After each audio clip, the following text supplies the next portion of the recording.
Salam warahmatullahi wabarakatuh. Selamat pagi. Pagi ini langsung kita bikinkan VT pertanyaan kawan kita, yang dimana kawan kita kali ini mungkin posisinya lagi ngelatih bahan. Dan pertanyaannya gini, kenapa sih bang merpati bahan yang di jarak 200 meter sudah sampai terbangnya terus tinggi stabil, kenapa sih kita nggak boleh ngolongin merpati bahan tersebut? Banyak jawaban pro kontra tentang hal ini, tetapi saya juga 100% melarang merpati bahan yang baru terbang 100-200 meter terus tinggi stabil terus kita kolongin. Kenapa begitu? Sebelum saya jawab, semoga bermanfaat video kita pagi ini.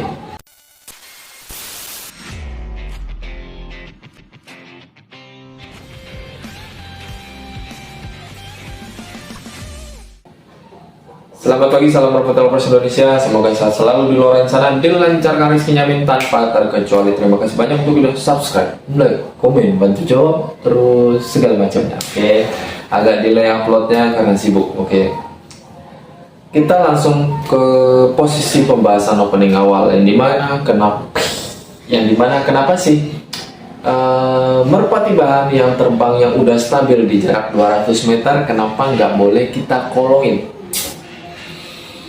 Banyak yang berpendapat gini, sebagian katanya boleh untuk ngelatih ngolong, jadi biar dia latah kolong dari jarak 200 meter, dia udah latah kolong nih sampai nanti start, berharap begitu, dan katanya ada yang seperti itu. Jadi dia otomatis dari jarak 200 meter udah kunci kolong, sampai seterusnya bakalan kunci kolong. Ada yang jawabannya begitu.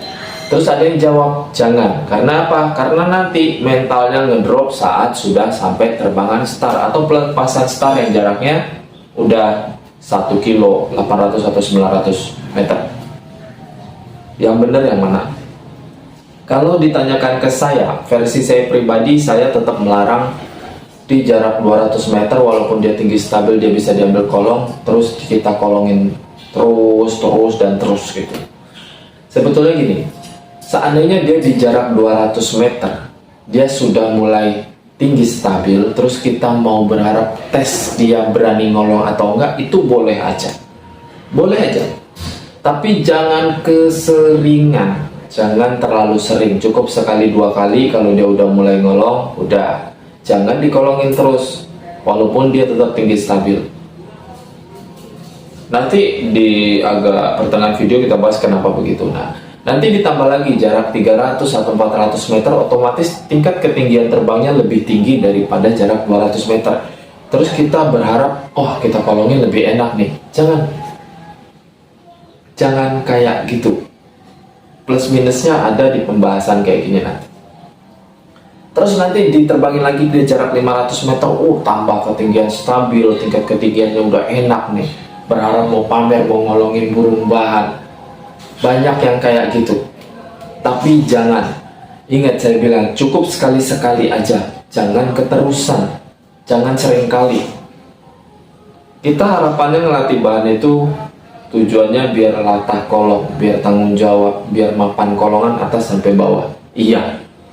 Tapi kalau dari jarak 200 meter, 300 meter, 400, 500 meter sudah kita tetap kolongin dengan harapan dia latah kolong karena tingginya udah benar-benar stabil, itu salah besar. Karena biasanya setelah mencapai jarak yang jauh di jarak 1 kilo 900 atau 800 meter, tingkat ketinggiannya udah benar-benar tinggi maksimal, udah stabil, giliran turun atau ngolong atas sampai bawah itu nggak mau tanggung jawab. Bahkan kebanyakan dari atas dia nggak bakalan mau nukik atau nggak bakalan mau ngesen, nggak bakalan mau ngolong.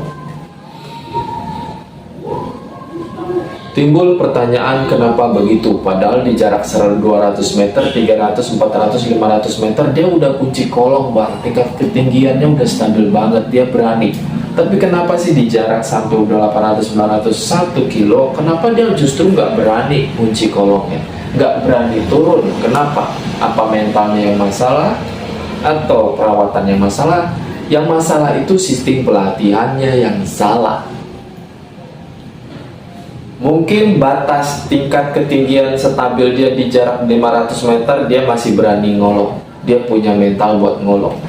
Tapi giliran udah lebih tinggi lagi terbangnya, dia nggak berani ngolong. Karena apa? Mentalnya belum siap.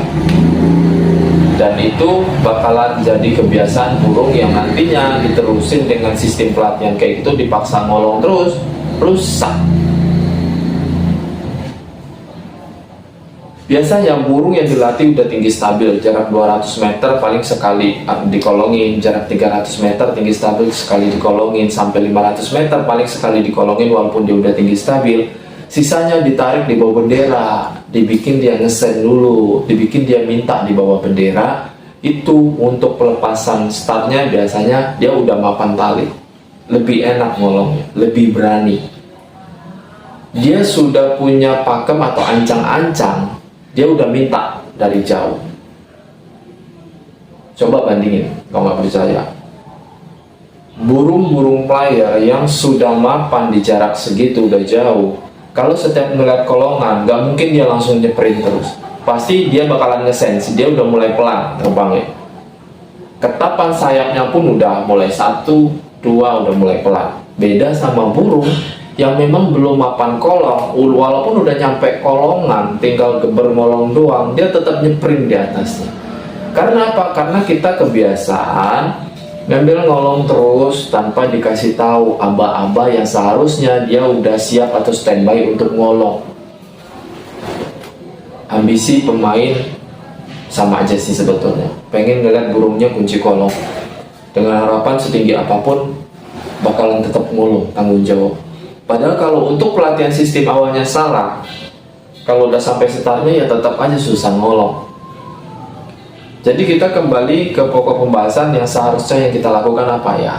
Yang kita lakukan seandainya dia terbang di 200 meter udah tinggi stabil, kolongin sekali aja. Jarak 500 meter terbangin 10 kali, berarti 1 kali diterbangin, diambil kolong, 9 kalinya jangan dikolongin. Ambil di bawah tali aja, sampai dia ngesen, sampai dia minta ambil gitu, jangan dikolongin.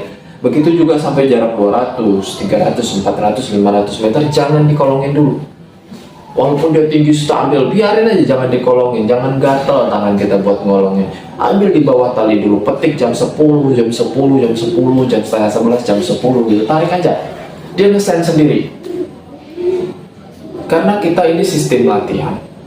Sampai nanti nambah jarak 600, 700, 800, 900, atau bahkan sampai 1 kilo. Gak apa-apa, tarik di bawah tali dulu sampai kita ngeliat dia terbang udah ngesen, udah minta di bawah tali itu udah mulai minta. Kalau istilahnya udah mulai mayung-mayung, udah mulai pelan terbangnya, udah mau sampai kolong, ambil aja dulu di bawah tali, jangan dikolongin. Sampai sekiranya kita ngelihat dia misalkan 10 kali terbang star si bahan ini, dia sudah mulai ngerti nih, ancang-ancang untuk minta di kolongan, walaupun dia nggak bakalan landing, dia udah mulai pelan saat mulai masuk kolongan. Nah itu udah mulai bisa nih.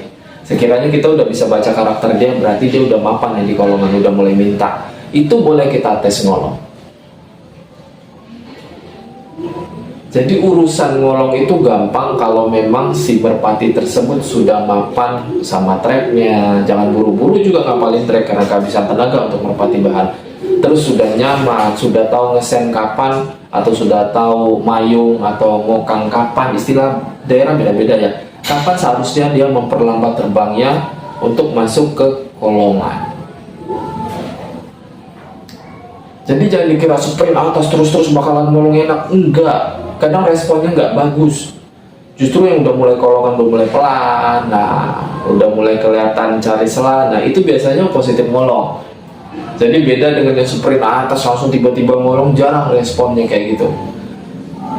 Jadi kalau kita kebiasaan ngakalin burung 200 meter, kita latih kolong terus sampai 500 meter kita kondisikan latih kolong terus, tingkat ketinggian udah maksimal, biasanya sampai start itu bakalan kalang kabut buat ngolong, bahkan nggak bisa ngolong. Beda lagi di jarak 200 meter, kalau kita latih, kita sering tarik di bawah tali sampai 500 meter, walaupun dia tinggi stabil, kita sering tarik di bawah bendera, bawah tali. Biasanya untuk di jarak 800, 900 sampai 1 kilo itu dia udah mulai paham kapan dia harus minta, dan itu kondisinya biasanya lebih mapan kolong. Jadi jangan ketipu dengan kalimat katanya kunci kolong lebih muda itu di usia merpati lebih muda, terus di jarak yang lebih dekat dia sudah mulai kunci kolong, itu bakalan menjamin saat di start itu dia bakalan kunci kolong. Enggak. Jadi jangan lakukan kesalahan lagi. Kalau memang sekali-sekali boleh dikolongin di jarak dekat, tapi kalau sering kali jangan, itu bakalan ngerusak. Nah, di sini sudah saya jawab pertanyaan kawan kita, semoga bermanfaat dan semoga paham. Kalau memang kurang paham silahkan di kolom komentar, kalau ada yang mau bertanya silahkan di kolom komentar. Terima kasih banyak. Salam Propaganda First Indonesia.